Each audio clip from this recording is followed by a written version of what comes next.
Join us now to discuss what stands to be gained by closing schools and what may be lost in the process is educational expert Professor Mary Metcalfe. Prof, good evening and thank you for your time tonight. Parents, unions, One South Africa movement, now SACTU, all saying, I suppose, what now the World Health Organization has just said in that clip, that the reopening of schools should have happened in the context of low transmission in communities. Should all these bodies have been ignored? Sorry, should all of these? Should government have ignored these bodies and their call for the schools not to reopen? You know, the issue around COVID is that it's a moving target because it's a function not only of readiness, but it's also a function of community transmission, as the World Health Organization has said.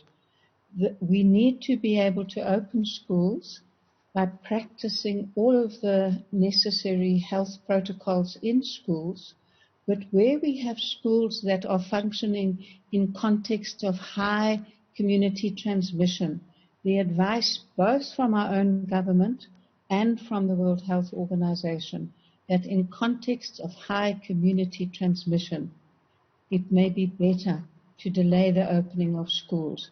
Now, the Department of Basic Education has developed analysis of which schools are in high-risk areas. And on the DBE's account, there are at least 7,000 schools at the moment that are in areas which we as a country know to be hotspots. So we need to approach the issue of schools opening as a process that's going to be happening over the next 18 months, where we have to make judgments about the readiness of the school in the context of community transmission. Right. I think that's...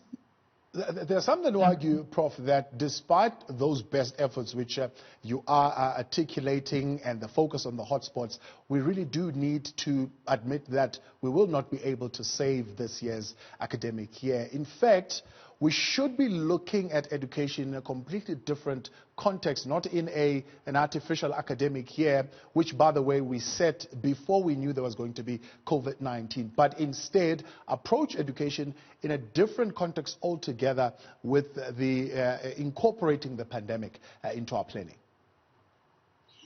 The notion that we save the academic year is a concept that's not useful. Schools that can open safely in conditions of low community spread offer a range of benefits for children to be at school, such as the National School Nutrition Program, the structured day, opportunities to interact in a controlled social environment under supervision. So the opening of schools has to be seen in the context of that, and it's not going to be, even in the DBE's policy document, we're not talking about trying to complete the curriculum in 2010. We're talking about an ongoing learning environment where children can focus on numeracy and literacy to keep on learning in a structured environment, catching up the time over the next 18 months or 2 years. So looking at the pressure... Looking ahead, sorry, Prof, because I'm pressed for time, I'm going to come in there. Looking ahead at 2021, then are we likely going to have a mixed grade curriculum, and would that be successful in South Africa?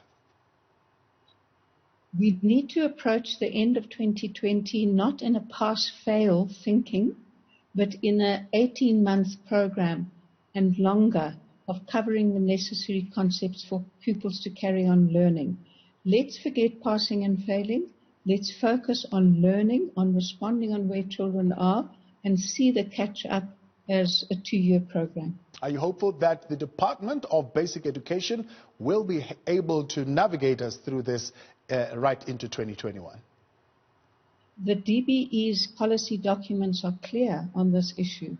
In their guidelines for teachers to interpret how to choose what content to teach, they are saying to teachers, be guided by where learners are, focus on assessment that informs teachers about what to teach and not on passing and failing.